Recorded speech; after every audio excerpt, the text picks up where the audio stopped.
This is where 15-year-old Damian Smith Jr. lost his life a couple days ago. 1, 2, 3, 4 bullets flew through this house filled with young children, the youngest a 10-month-old. You may be wondering what's so special about this.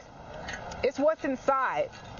This is a mixture of the precious metals that these thieves are after. She heard pop, pop, pop. She thought it was balloons popping, and then shortly after, she learned that it was gunfire. You can see the water spraying on this car in the video, but not the man. You then see 2 men come up from behind as well as in front of him and begin firing at him. The officers are working to get this crowd under control. They're continuing to push the barricade back and began shooting through the front window using a high-powered rifle. These bullets traveled through the living room. Jones decided to run a red light. While making a left turn, he slammed into another vehicle. He was gunned down not even 24 hours after the apartment complex was declared a public nuisance. Now this mother is calling on city leaders to follow through with shutting down this apartment complex. You could have came and took my life. Whoever I'm talking to. You could have came and took my life. In between tears, Carmelita Robertson remembers her 24-year-old son, Cleveland Robertson III.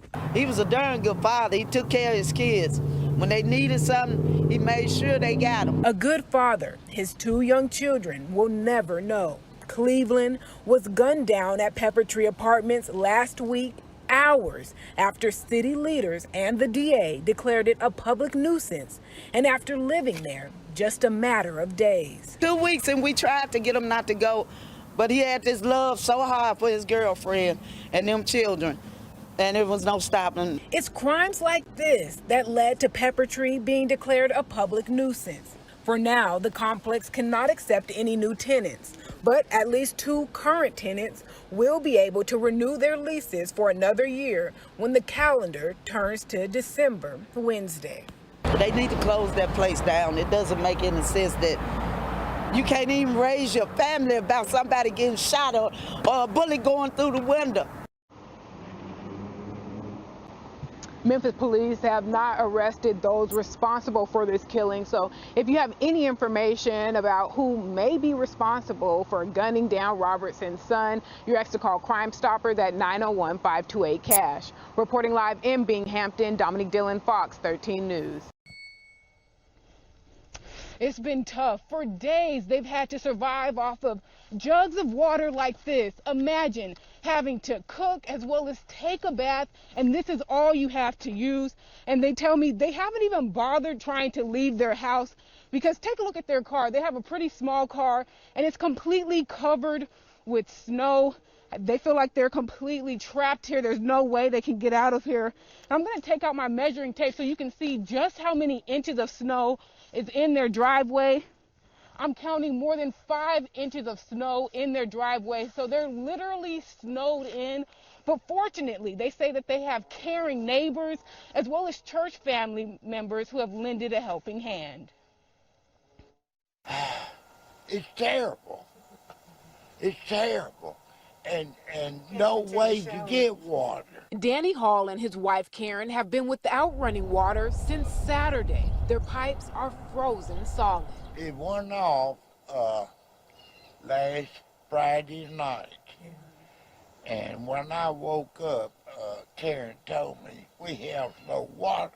With below freezing temperatures forecast until this coming Saturday, the Halls are struggling to hold on. We can't even flush our toilet. We can't. I have to dig it out of there with spoon. Plumbers ask that people allow their faucets to drip and cover garden faucets. But if your pipes have already frozen like the Halls, all you can do is wait it out. Shut off the lines, open your cabinet. You can also warm pipes up with a space heater. Despite the uncertainty ahead, the Halls are staying positive. We try to laugh every day. Not because this is funny, but that's the only thing that keeps us going. Plumbing companies say that their phones have been ringing off the hook.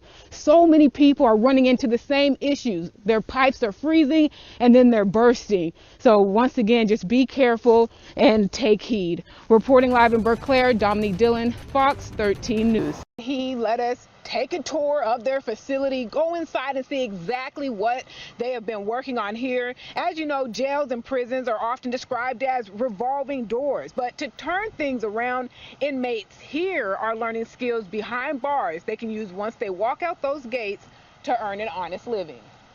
I don't have many more opportunities to try to make things right in my life after going through so many different terms of incarceration. 50-year-old Cornelius McCaster has been in and out of prison his entire adult life, struggling to overcome drug and alcohol abuse. I've never really had an opportunity like this to set my mind and focus on whenever I am released, to be career-minded. He's working to become a licensed barber, a career at his fingertips thanks to a new barber training program for inmates at the Shelby County Division of Corrections. It aims to stop recently released inmates from breaking the law and returning to prison. We're able to offer barbering classes to the offenders here at the division. They can carry on this education once they're released and then hopefully open their own business or work for some type of barbershop once released. The participants are students of Tennessee College of Applied Technology. They learn from a barber who was once in their shoes. Individuals that are incarcerated, if they don't do something to correct their thinking, they won't be able to correct their actions. Conte Thomas did so through barbering. He now is leading the way, one haircut at a time. My motto is to create many me's. You can change their life. And the only thing we need to do is just show an individual a way to do it. McCaster may be behind bars, but thanks to these clippers, his future is bright. The world will know what's going on inside of here, what we're doing to better ourselves, so we won't be looked upon the same way that we were when we was out there. We're told the program launched back in May, and as you can imagine, there's a long waiting list. So at this point in time, they're looking to expand the teaching instructors so that they can increase the number of participants they have in this program, and hopefully we can bring you an update in the near future. Reporting live in Shelby County, Dominique Dillon, Fox 13 News. Fox 13 News at 9 starts now. A serial robber on the loose. Memphis police believe the man on the right of your screen has tried to rob several Kroger stores around town. They say his most recent attempt happened Thursday on Germantown Parkway in Cordova. Fox 13's Julian Parra spoke with shoppers who say this is a scary situation, especially around the holidays. Police say the same man, they believe he robbed the Kroger at 2835 Kirby Parkway and the store in Poplar Plaza near Highland. If you know who he is, call police. Now to an update involving the two men killed in a shootout with an Arkansas state trooper. This morning, we know their names. According to the TBI, Terrence Dogan and John Taylor died in the shooting. It all ended near I-55 and McLemore Avenue on Thursday.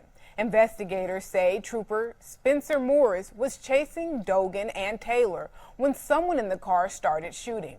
TBI says the trooper was shot first and returned fire. Morris is on paid leave as the investigation continues. This morning, Memphis police are investigating a body found in a suitcase in Midtown. This happened Sunday night. Officers were called to Pine Street and East Moreland, which is where the suitcase was found. Police say the victim was hit with an object. No arrests have been made, but police believe they know who the suspect is. A vague and viral TikTok trend warning of school shootings is causing a lot of concern nationwide. The posts point to acts of violence that were supposed to take place yesterday. Police say there's no evidence these threats are credible, but law enforcement here in Shelby County stepped up patrols at schools as their investigation into these threats continues. Fox 13's Mandy Rock reports some of these videos have been shared thousands of times. Meanwhile, a man in Memphis is in jail after police say he burglarized two local elementary schools. Court documents say Ivory Smith stole multiple things like food and a smart board from Ida B. Wells Academy and LaRose Elementary School multiple times. Police say Smith confessed to the burglaries at the schools and other homes in the area. He was also wanted for a hit and run. Now to the latest on the coronavirus headlines. This morning, the Omicron variant is officially in all 3 Mid-South states. Arkansas reported its first case yesterday. The first 2 cases were reported in Shelby County on December 11th. Earlier this month, the Mississippi Health Department confirmed a man who traveled to New York tested positive for the Omicron variant. Arkansas Governor Asa Hutchinson says this is not a surprise, but a good reason to get a booster shot now. Happening today, the Shelby County Health Department is offering a pop-up clinic. It's happening at the Collage Dance Collective. That's on Tillman Street. It will go from 10 in the morning until 1. They're only offering Pfizer, and it's available for people ages 5 and older.